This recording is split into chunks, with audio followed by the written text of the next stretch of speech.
all right. Welcome to another episode of Movie Talk, and this is the one that we've been waiting for. The most anticipated, my list of the most anticipated movies of 2021. Yes, sir. These is the ones that I've been waiting on, and a lot of these movies should have came out in 2020, but it didn't.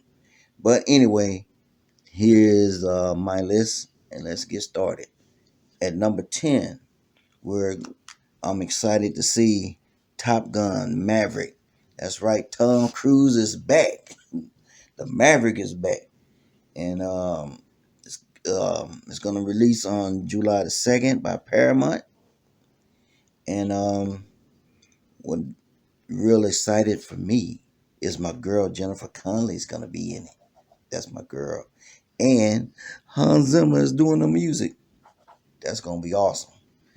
All right, so we're gonna move this kind of quick along because that's all the information that I have on those movies. So, getting to number 9, we have The Purge 5, which is now known as The Forever Purge. Man, I'm tell you what, this is one series. Uh, I guess you would call a cinematic universe, The Purge.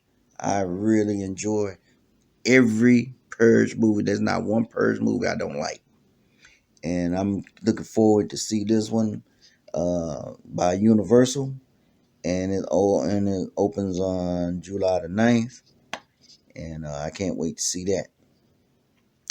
Going to number 8, we have Candyman. That's right, the Candyman is back. But you know what? He should have never left. Candyman should be just like Jason Voorhees by now, but he's not because they just couldn't get get him to the icon status that he's supposed to be. But anyway, Jordan Peele is going to be directing it, so you know he's going to put a nice spin to it. And it opens on August the 27th. Universal Pictures is going to be doing the Candyman, and I sure hope this be at least a launch of at least a 3-part series. I like for it to get the Friday the 13th treatment, and just go on, you know, for a minute. Anyway, we're moving on to number 7 is The Hitman's Wife Bodyguard. Samuel Jackson is back, baby, and he's bringing the Green Lantern with him, Ryan Reynolds. And I love the first movie. I think the second movie is going to focus more on Samuel's wife, but I think it's going to be good. Lion Gate, we don't mess it up, man. Don't mess it up. But it releases on August the 20th, and I think it's going to do well. All right. At number 6, we have Ghostbusters Afterlife, released by Sony's Pictures. It's going to be on June 11th. I think it's not going to be as divisive as the last attempt at a Ghostbusters movie, but it's not going to get the love that the original Ghostbuster movie did. But I think the fans might appreciate this one a little bit better. All right, and number 5, we have The Matrix 4 being released by Warner Brothers. It's going to be on HBO Max, and I appreciate that.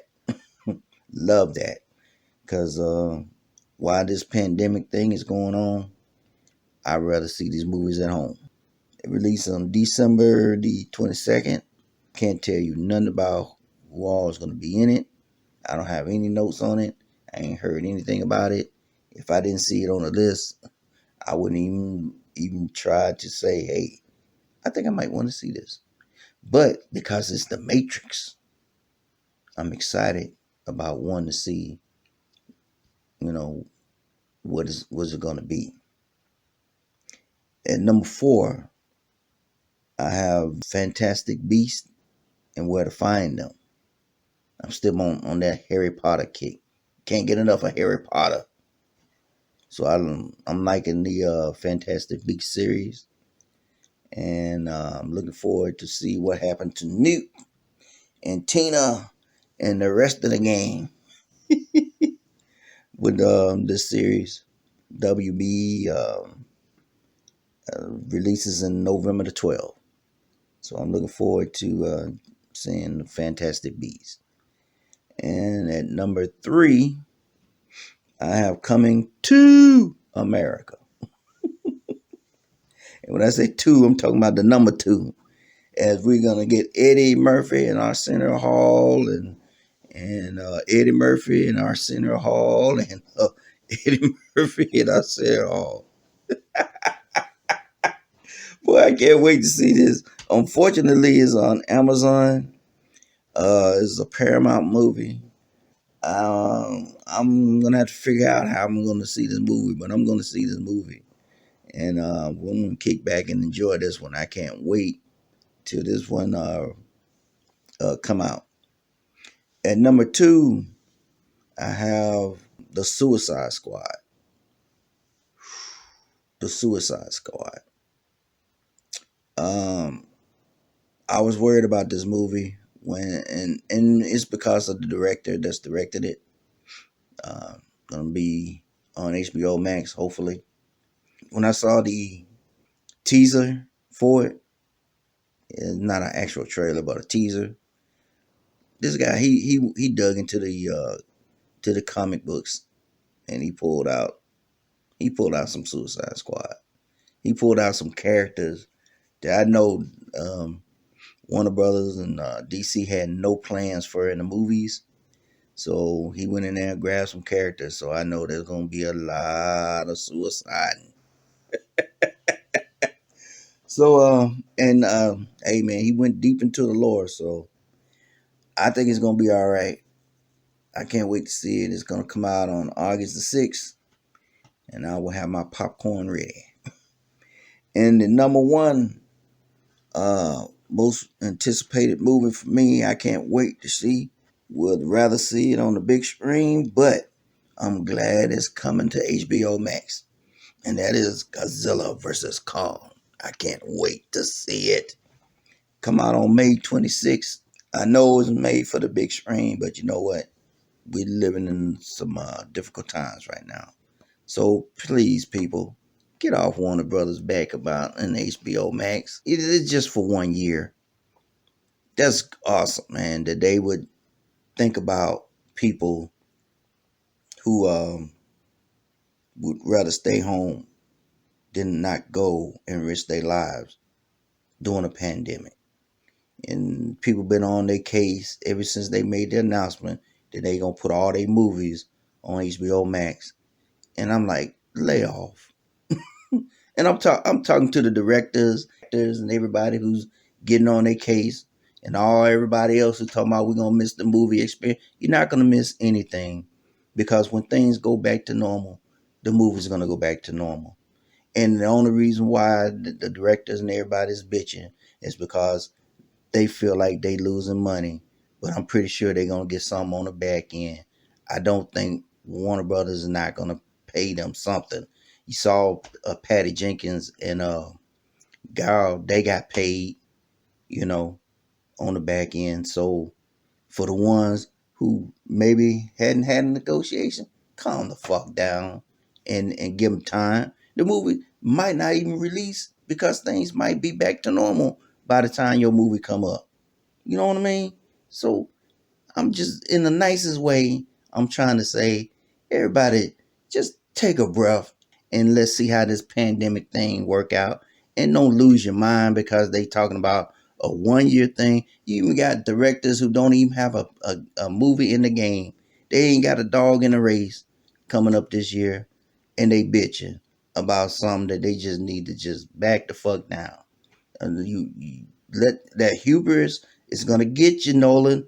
It's gonna get you. As you see, it's biting Patty right now. So what y'all need to do is just hold off and see how this thing's gonna work. If I was the director and I directed a movie, and the studio said, "Hey, we're gonna put it on the streaming service during a pandemic," I am not gonna lose my shit, because if you care about your fans, You should care more about them being all right and healthy and getting to see the movie instead of them going out there risking their lives and doing a pandemic. Come on now. Have some fucking humanity. Have some fucking sense. It ain't always about money, you know? And don't try to use artistic stuff to justify the fact that you're really pissed off about all the other financial gains that you would get when it goes to the big screen.